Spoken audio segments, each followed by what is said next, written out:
what do you say the big three things that are impacting Muslim boys, men in the West? When you say impact, negatively impacting? Negatively impacting. Negatively impacting. Girls, money, drugs? No. Or is it? No. Right. I'd say lack of purpose and association or affiliation with something bigger than themselves. Men by their nature want to feel useful and want to be part of something bigger than themselves. Sure. I feel from a fundamental perspective, if that changes, everything changes. When you're obsessed and you are focused, you don't have time for other things. You'll slip up, but you really don't have time for other stuff. And the best of you comes out. With absolutely, bro. When you're focused on bro, something, 100%. men need that. Yeah. 13 hours could go past by you think it's 1 hour. Yeah. Right?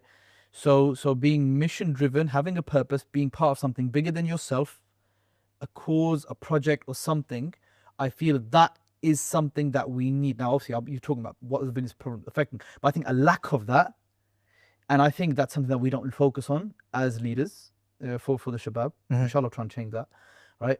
But the fact of the matter is, I feel that's a massive thing. Everything else stems from that, by the way, because the biggest problem that young men have is in their free time, they don't know what to do with it. So you're saying like vice, substance abuse. That's later. They're symptomatic.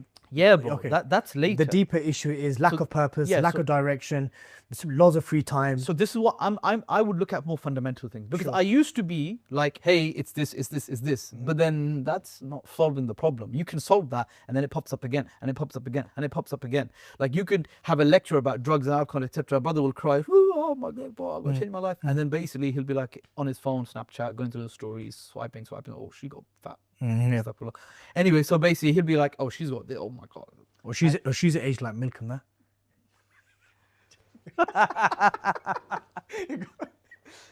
And then he's looking at that, and he's got spare time. He's just had a great lecture, whatever, etc. He's stopped selling drugs, and then he's looking at that. That leads to one thing, and leads to another, leads to another. I personally feel that young men, especially in the West, bro, look, bro, Diddy, we have always, since the last 100 years, we've always gone to war. Men have always fought in battles. Men's risk appetite was very high. Men have always done more than just go to work or do taxis. So fundamentally speaking, our whole dynamic, social dynamic has changed when I mean drastically over the last 75 years. Because of that change, and now we're living in the world we are living in, a hypersexual, hyper-stimulated world and reality that a lot of people are basically caged in, bro, I'll be honest with you. We as humans, we as men, Muslim men living in the West, we're bloody clueless. What the hell do we even do with our lives? So there's a massive void whereby there's been a clear change in circumstances where men used to go and fight. Whether in the West they used to go and fight, we used to have jihad, they used to be 100%, training. 100%. Now there's none of that. Yeah. And there's all the other stuff to fill that void. Yeah. And look, I'll be real with you, this is one of the reasons why like the emergence of BJJ and training and stuff like that is coming now, but it doesn't really solve the problem. No. It's bro, you could still do BJJ and go masturbate tonight. Of course. Do you like the point being is, fundamentally speaking, I believe Muslim men need a cause. Muslim men need advocacy. Muslim men need belonging. Bro, I'm gonna be very, very frank now, yeah? However macho you are, how many gold teeth you have, how many people you've dealt with, etc. How many times you've been in and out of prison. You melt as a man the moment you feel that someone loves you, you feel connected to them, and you feel belonged as part of a tribe or something bigger than yourself. I don't care who you are. Me and you, we have people in our lives called our day ones. They're only your friends because they made you feel special. 100%. And they prioritize you in their life, and you have a connection with them. And the fact of the matter is, they care about you. Yep. Right? Now, bro, you will bend rules for them. Yeah, That's the truth. I'm just going to be honest, bro. it's the Your boys, your day ones, the guys that you know, they come to your mind straight away. You'll bend rules for them, bro. You'll make sacrifices for them. Why is that, bro?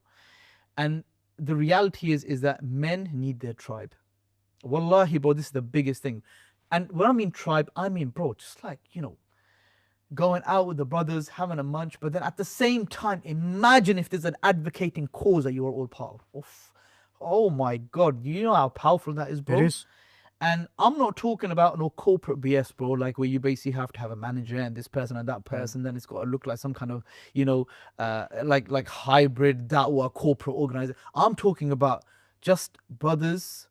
Just at the end of the day, they listen to a lecture, they go out for lunch, but then they also meet together for a cause. They meet together for a purpose. There's something much bigger, bro. There's something much greater that they are a part of, etc. I'm talking about genuine brotherhood, genuine camaraderie, etc. I've given, like I said, over the last 2.5 years, nearly 180 lectures over 19 countries, bro. Yeah, I've traveled a lot. And I'm telling you, bro, this is the biggest thing that we need. This is the biggest thing, that we need to be more purpose driven. We need to fill our free time. We need to make sure that we are part of something bigger than ourselves. We need to feel connected as part of a tribe. We need to be part of people who we trust and love. We need to have a sense of genuine belonging and a genuine sense of comfort through connection with other people, right? It may sound a bit soppy, but I'm telling you, this, you bring that in, is the biggest thing that will throw in the West.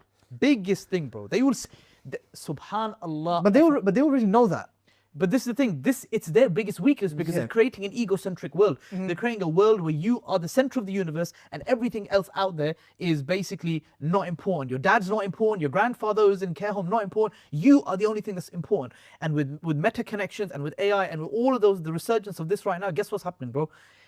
We are going to enter an era in 10 years' time where loneliness is going to become more prevalent than ever before. And guess what we're going to do, bro? We're going to create institutes. We're going to create think tanks. We're going to create organizations. We're going to create non-profits that are going to firefight all of that crap in the future. Firefight loneliness. Can you imagine? Bro, think about this, bro.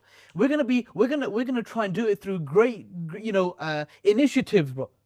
Why the hell can we not look 10 years into the future and see a project today, or look at something today that can actually work on that? And that's what I'm pitching tomorrow, inshallah, because that's the project that I'm working on.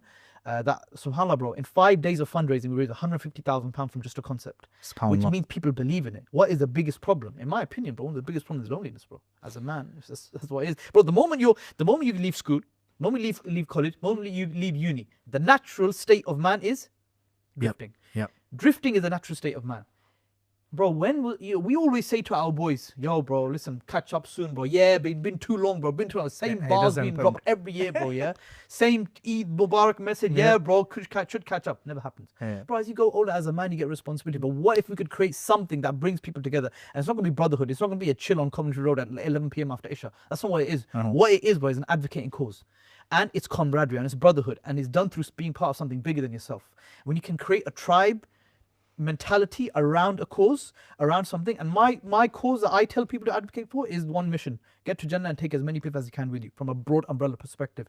And how that looks, you decide, right? But at the end of the day, it's a da'wah cause. It's an evangelical cause, right? And that evangelical cause is what would build that camaraderie and build that brotherhood and build that centralized magnet that everyone just gathers around. And that's what creates that brotherhood. That's what creates that ISOC uni vibe, right? That you once had, those boys that you just always remember, etc. Right? It's that sixth form madness that you had, bro, etc. Right? Shared, okay, this is the way people bond. Shared experiences, shared vulnerabilities, shared enemy. I forgot the fourth one. But these are the ways that people connect with each other. I'll give you an example, bro. We take people for Umrah. The brothers who come as a group of 4 and they share a quad room, they don't connect with the group as much as a brother comes by himself from Canada, Montreal, brother comes by himself from Sydney, comes by himself from Denmark, comes by himself from West London. Bro, these brothers, they leave crying because they love each other. But what made those 4 who came together not have the same experience as these 4? All 4 of them shared something in common, that was shared vulnerability. They all came not knowing anybody. So what happened? Each of them created a safe space amongst each other.